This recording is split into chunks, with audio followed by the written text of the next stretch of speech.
Hello दोस्तों। और एक नया वीडियो के साथ हम आपके सामने। कल आपने जाना था कि भारत की पुरानी सभ्यता कैसे थे। चलिए आज जानेंगे और गहराई से। उत्तर वैदिक काल में लगभग 6ठी शताब्दी ईसा पूर्व गंगा के मैदान और उत्तर पश्चिमी क्षेत्रों के छोटे राज्य और सरदार 16 प्रमुख कुलीन तंत्रों और राजतंत्रों में समेकित हो गए थे, जिन्हें महाजनपद के रूप में जाना जाता था। उभरते शहरीकरण ने गैर शहरीकरण को जन्म दिया। वैदिक धार्मिक आंदोलन, जिनमें से दो स्वतंत्र धर्म बन गए। जैन धर्म अपने आदर्श महावीर के जीवन के दौरान प्रमुखता में आया। गौतम बुद्ध की शिक्षाओं पर आधारित बौद्ध धर्म ने मध्यम वर्ग को छोड़कर सभी सामाजिक वर्गों के अनुयायियों को आकर्षित किया।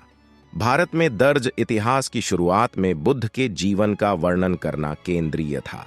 बढ़ती शहरी संपत्ति के युग में दोनों धर्मों ने त्याग को एक आदर्श के रूप में रखा और दोनों ने लंबे समय तक चलने वाली मठवासी परंपराओं की स्थापना की। राजनीतिक रूप से 3री शताब्दी ईसा पूर्व तक मगध साम्राज्य ने मौर्य साम्राज्य के रूप में उभरने के लिए अन्य राज्यों पर कब्जा कर लिया था या उन्हें छोटा कर दिया था।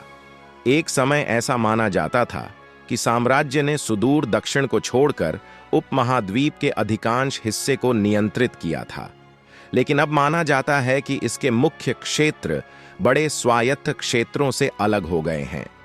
मौर्य राजा अपने साम्राज्य निर्माण और जनता के दृढ़ प्रबंधन के लिए जाने जाते हैं।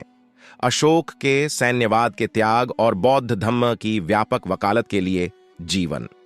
तमिल भाषा के संगम साहित्य से पता चलता है कि 200 ईसा पूर्व और 200 सी के बीच दक्षिणी प्रायद्वीप पर चेर, चोल और पांड्य राजवंशों का शासन था, जो रोमन साम्राज्य और पश्चिम और दक्षिण पूर्व एशिया के साथ बड़े पैमाने पर व्यापार करते थे। भारत में हिंदू धर्म ने परिवार के भीतर पितृसत्तात्मक नियंत्रण पर जोर दिया, जिससे महिलाओं की अधीनता बढ़ गई। 4ठी और 5वीं शताब्दी तक गुप्त साम्राज्य ने बड़े गंगा मैदान में प्रशासन और कराधान की एक जटिल प्रणाली बनाई थी। यह प्रणाली बाद के भारतीय राज्यों के लिए एक मॉडल बन गई। गुप्तों के तहत अनुष्ठान के प्रबंधन के बजाय भक्ति पर आधारित एक नवीनीकृत हिंदू धर्म ने खुद को स्थापित करना शुरू कर दिया।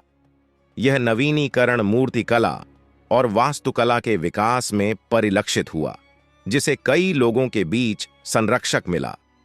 शहरी अभिजात वर्ग, शास्त्रीय संस्कृत साहित्य भी फला फूला और भारतीय विज्ञान, खगोल विज्ञान, चिकित्सा और गणित ने महत्वपूर्ण प्रगति की।